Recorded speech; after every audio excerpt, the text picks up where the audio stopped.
Hello, this is Decimal, and today I'm going to be showing you my workflow on how to get your music from the K.O.II to Spotify. In this tutorial, I'll be using the K.O.II, a Zoom H4n Pro field recorder, and I'll be finishing the track using Ableton Live. The reason why I'm using Live is because I'll have more control over the track when it comes to mastering. On this track, I'll be using all preloaded sounds except for this weird spam can synth line and some meow sounds that I record myself you will see later in the video. After building the track on the K.O.II, I'm going to record each group separately into the Zoom H4n Pro. Here is the spam can synth line. This is the bass line. This is the hi-hats and the crash. I'm also going to record these as one-shots because I will layer them in Ableton Live later on. Now it's time to record the kick and the snare, which I will also record as one-shots as well. Sidebar, if TE can expose the CC parameters of the K.O.II so I can sync it with the DAW, or make a program akin to Overbridge to export stems, or if multi-track exporting can be a thing, this would benefit everyone and I wouldn't have to go through this process.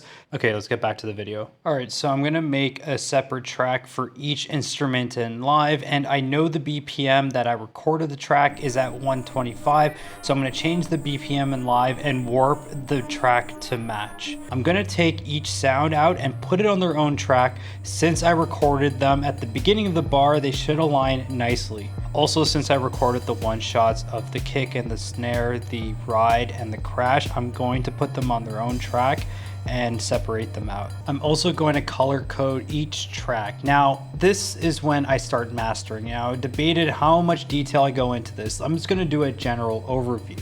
So basically what I like to do is I will put sidechain compression on the bass line and some other places as well. Another thing I really like doing is adding an EQ3 to each individual track so I can control the high, mids, and lows depending on what the track is. For example, the ride and the snare will have the highs going through but the lows cut off, and then for the kick, for example, I'll take out the highs off of that just to make sure every track is pronounced and sounds great.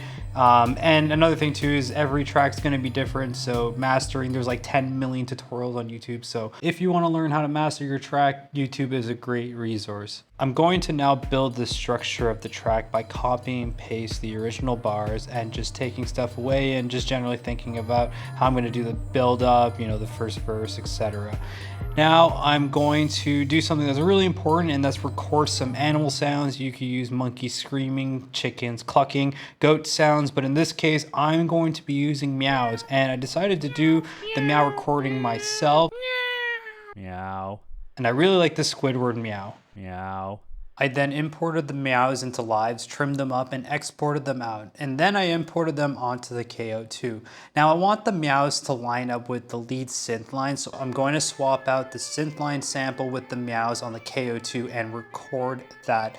I like my Squidward meows the best, so I'm going to use that in the track. Meow. Meow. Meow. Meow. Meow. Meow. Meow. Meow. Meow. I'm going to add some white noise by recording some on the Dreadbox Nymphs. It has a really nice noise generator. I then added the meows and the white noise into the track.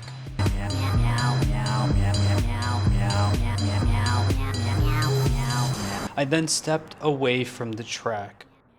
When I came back to it, I thought it would be really funny if I sized down this length of the track just to the final chorus and meow outro. I just thought, why not make this song like 45 seconds long? That would be hilarious.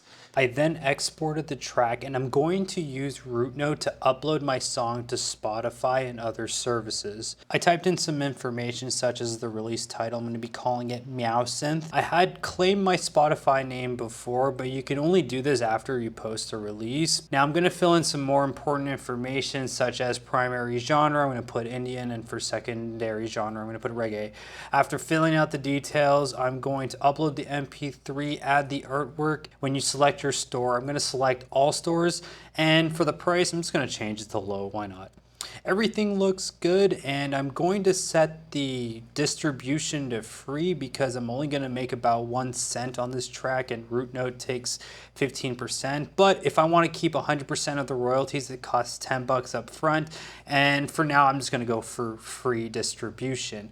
Now with this track, it just needs to be reviewed, but after that it will go live. And that is my tutorial on how to go from K.O.II to Spotify. Thank you very much for watching, and I'll see you in the next one.